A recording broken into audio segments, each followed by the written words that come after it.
আসসালামু আলাইকুম। সবাইকে স্বাগত জানাচ্ছি বিডি ফিউজে। আপনাদের সঙ্গে আছি আমি ইশরফি দিবা। উত্তরাখণ্ডের কোটদ্বার শহরের একটি ছোট্ট কাপড়ের দোকানকে কেন্দ্র করে শুরু হওয়া একটি ঘটনা সাম্প্রতিক সময়ে ভারতের ধর্মীয় সহাবস্থান, নাগরিক স্বাধীনতা এবং সামাজিক মেরুকরণ নিয়ে নতুন বিতর্কের জন্ম দিয়েছে। ঘটনাটির কেন্দ্রে রয়েছেন ভাকিল আহমেদ নামের এক প্রবীণ মুসলিম ব্যবসায়ী এবং দীপক কুমার নামের এক হিন্দু জিম প্রশিক্ষক, যার একটি বক্তব্য সামাজিক যোগাযোগ মাধ্যমে ব্যাপক আলোড়ন সৃষ্টি করে। ঘটনাটি নিয়ে বিভিন্ন পক্ষ ভিন্ন ভিন্ন ব্যাখ্যা দিলেও এটি যে ভারতের সমসাময়িক সামাজিক বাস্তবতার একটি গুরুত্বপূর্ণ প্রতীক হয়ে উঠেছে। ভারতকে হিন্দুত্ববাদীরা এমনভাবে দেখতে চায় যেখানে মুসলিম চিহ্ন ও সংস্কৃতি একটা অপরাধ তুল্য বিষয়।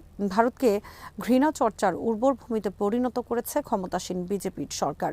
দীর্ঘ ৭০০ বছরেরও বেশি সময় ধরে হিন্দুস্তান শাসন করা মুসলিমদের নিবর্তনের কিছুটা জানাচ্ছেন ওয়াহিদ ফারুকি।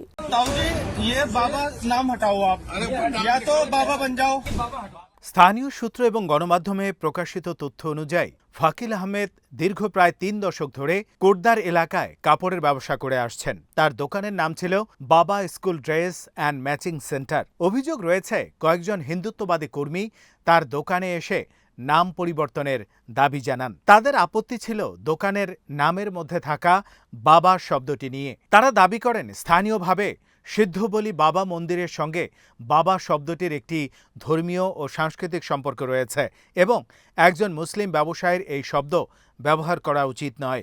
যদিও ভারতীয় আইনে এমন কোনো বিধান নেই যে কোনো নির্দিষ্ট ধর্মীয় সম্প্রদায় কোনো সাধারণ শব্দ ব্যবহারের একচেটিয়া অধিকার রাখেন, তবুও এই দাবি ঘিরেই শুরু হয় উত্তেজনা।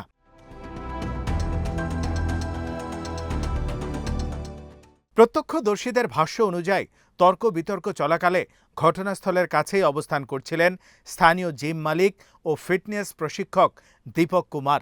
তিনি কথোপকথনের মধ্যে হস্তক্ষেপ করে প্রশ্ন তোলেন, মুসলমানরা কি ভারতের নাগরিক নয়?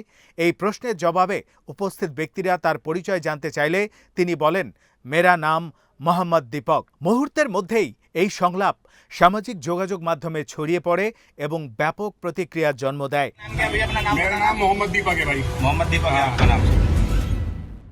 ভারতের মতো একটি বহু ধর্মীয় দেশে মোহাম্মদ দীপক বাক্যটির প্রতীকী গুরুত্ব অনেকের নজর কাড়ে। সমর্থকদের মতে এটি ছিল ধর্মীয় বিভাজনের বিরুদ্ধে একটি প্রতিবাদ এবং নাগরিক সমতার পক্ষে অবস্থান। তাদের যুক্তি, দীপক কুমার আসলে বোঝাতে চেয়েছিলেন যে মানুষের পরিচয় ধর্মের গণ্ডিতে সীমাবদ্ধ নয়।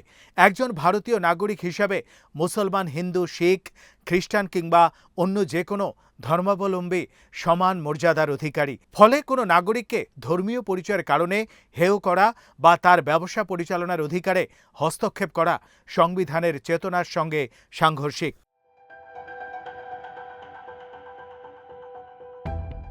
ঘটনাটির ভিডিও ভাইরাল হওয়ার পর দীপক কুমারকে ঘিরে দুই ধরনের প্রতিক্রিয়া দেখা যায়। একদিকে বহু মানুষ তাকে ধর্মীয় সম্প্রীতির প্রতীক হিসেবে তুলে ধরেন। সামাজিক যোগাযোগ মাধ্যমে তাকে সাহসী নাগরিক হিসেবে আখ্যায়িত করা হয়।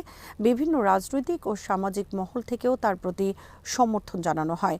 ভারতের বিরোধী রাজনৈতিক শিবিরের কিছু নেতাও তার সঙ্গে সাক্ষাৎ করেন এবং তাকে সংবিধান ও বহুত্ববাদের পক্ষে অবস্থান নেওয়া একজন সাধারণ নাগরিক হিসেবে উপস্থাপন করেন। অন্যদিকে সমালোচকরা তার বক্তব্যকে ভিন্নভাবে দেখেন। তাদের অভিযোগ, তিনি অপ্রয়োজনীয়ভাবে একটি স্থানীয় বিরোধকে রাজনৈতিক রূপ দিয়েছেন।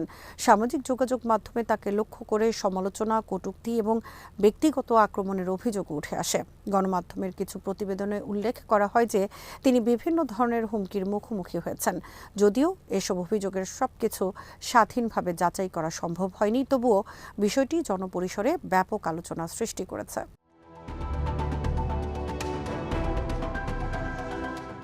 ঘটনার পর সবচেয়ে বেশি আলোচিত বিষয়গুলোর একটি ছিল সামাজিক ও অর্থনৈতিক চাপের প্রশ্ন।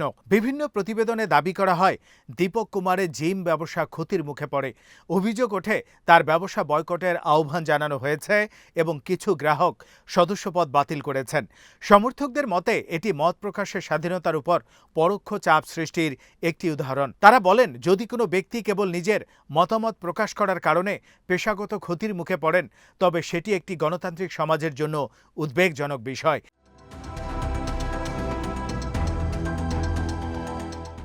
এই ঘটনাটি ভারতের বৃহত্তর রাজনৈতিক ও সামাজিক বাস্তবতার আলোকে বিশ্লেষণ করলেও আরও কিছু প্রশ্ন সামনে আসে। গত এক দশকে ভারতীয় রাজনীতিতে ধর্মীয় পরিচয় একটি গুরুত্বপূর্ণ উপাদান হিসেবে আবির্ভূত হয়েছে। জাতীয়তাবাদ, সাংস্কৃতিক পরিচয় এবং ধর্মীয় ঐতিহ্য নিয়ে বিভিন্ন রাজনৈতিক শক্তি সক্রিয় ভূমিকা পালন করছে। সমর্থকদের মতে এটি দীর্ঘদিন অবহেলিত সংখ্যাগুরু সংস্কৃতির পুনরুত্থান। সমালোচকদের দাবি, এই প্রবণতার ফলে সংখ্যালঘু সম্প্রদায়ের মধ্যে অনিশ্চয়তা এবং ভয়ের পরিবেশ তৈরি হচ্ছে।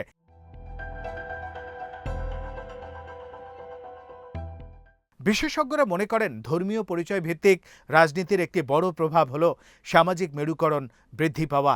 যখন রাজনৈতিক বিতর্ক ক্রমশ ধর্মীয় পরিচয়ের সঙ্গে যুক্ত হয়ে যায়, তখন সাধারণ নাগরিকের প্রতিটি অবস্থানও ধর্মীয় চশমা দিয়ে দেখা শুরু হয়। ফলে একজন ব্যক্তি যদি অন্য সম্প্রদায়ের পক্ষে কথা বলেন, তাকে সহজেই বিশ্বাসঘাতক বা নিজেদের বিপক্ষে অবস্থানকারী হিসেবে চিহ্নিত করা হতে পারে।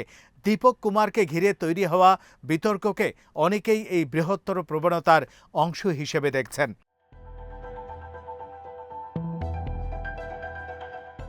ভারতের সংবিধান ধর্মনিরপেক্ষ রাষ্ট্র ব্যবস্থার কথা বলে। সংবিধানের 14 নম্বর অনুচ্ছেদে আইনের দৃষ্টিতে সমতার নিশ্চয়তা দেওয়া হয়েছে। 15 নম্বর অনুচ্ছেদ ধর্ম, বর্ণ, লিঙ্গ বা জন্মস্থানের ভিত্তিতে বৈষম্য নিষিদ্ধ করেছে।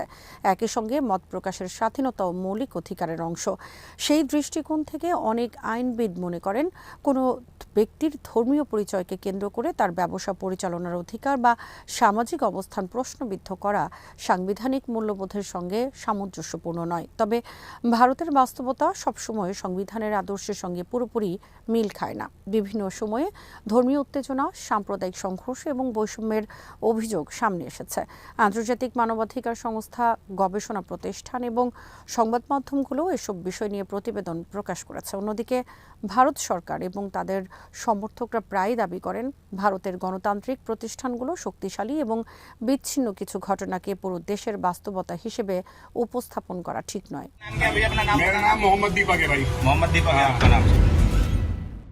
কোটদ্বারের এই ঘটনাটি দ্বৈত বাস্তবতাকেই সামনে নিয়ে এসেছে। একদিকে এটি যেমন একটি দেশের ছবি তুলে ধরে, যেখানে একজন সাধারণ নাগরিক ধর্মীয় বিভাজনের বিরুদ্ধে দাঁড়িয়ে জাতীয় আলোচনার কেন্দ্রে চলে এসেছেন। অন্যদিকে এটি এমনও উদ্বেগ সামনে আনে যে সেই অবস্থানের কারণে তিনি সামাজিক এবং অর্থনৈতিক চাপের মুখে পড়েছেন। এই দ্বন্দ্বই বর্তমানে ভারতের গণতন্ত্র নিয়ে চলমান বিতর্কের অন্যতম কেন্দ্রবিন্দু। हिंदू भी हूँ, मुसलमान भी हूँ, सिख भी हूँ, ईसाई भी हूँ। ये चीजें बाद में, पहले इंसान हूँ। तो मेरे को उनको बताने का मतलब मेरा ये था। সামাজিক যোগাযোগ মাধ্যমের ভূমিকাও এখানে গুরুত্বপূর্ণ। অতীতে কোনো স্থানীয় ঘটনা স্থানীয় পর্যায়ে সীমাবদ্ধ থাকত, কিন্তু এখন কয়েক সেকেন্ডের একটি ভিডিও কয়েক ঘন্টার মধ্যেই কোটি কোটি মানুষের কাছে পৌঁছে যেতে পারে। ফলে ঘটনাগুলো দ্রুত জাতীয় বিতর্কে পরিণত হয়। দীপক কুমারের ক্ষেত্রেও সেটাই ঘটেছে। তার একটি বাক্য কোটি মানুষের কাছে পৌঁছে গেছে এবং ভিন্ন ভিন্ন রাজনৈতিক ও সামাজিক গোষ্ঠী নিজেদের অবস্থান অনুযায়ী সেটির ব্যাখ্যা দিয়েছে।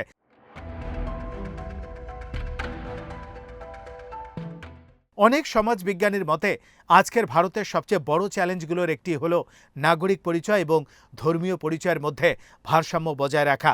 সংবিধান নাগরিক পরিচয়কে প্রাধান্য দিলেও বাস্তবে ধর্মীয় পরিচয় এখনও মানুষের সামাজিক অবস্থান, রাজনৈতিক দৃষ্টিভঙ্গি এবং দৈনন্দিন অভিজ্ঞতাকে গভীরভাবে প্রভাবিত করে। ফলে যখন কোনো ঘটনা ধর্মীয় পরিচয়কে কেন্দ্র করে সংগঠিত হয়, তখন তা দ্রুত বৃহত্তর জাতীয় বিতর্কের রূপ নেয়।